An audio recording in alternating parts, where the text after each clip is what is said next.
হয়েছে যে এখান থেকে যখন আমরা যাচ্ছিলাম দেখলাম যে এখানে অনেকেরই ভিড় জমে আছে। এসে জানতে পারলাম যে এই ছোট টোটোটার মধ্যে ওপরে ছাগল আছে, তার নিচে দুটো ষাঁড়কে বেঁধে নিয়ে যাচ্ছে। সাধারণ পাবলিক এখানে ঘিরে ধরে দুজন ড্রাইভারকে আটক করেছিল। তারপরে থানায় খবর দেওয়া হয়েছিল।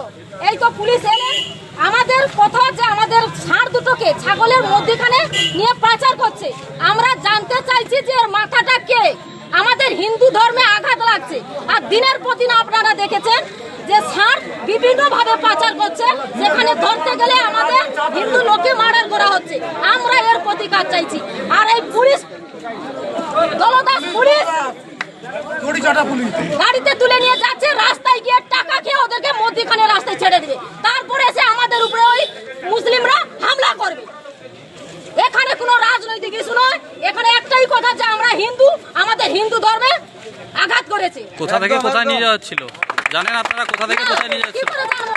মুখ থেকে বের করানোর দায়িত্ব কার? প্রশাসনের। আর প্রশাসন সেক্ষেত্রে কি করলো না, গাড়িতে তুলে নিয়ে চলে গেল টাকার লোভে। চটি চাটা সব ওদের জন্যই আমাদের এখানে এত দুর্নীতি।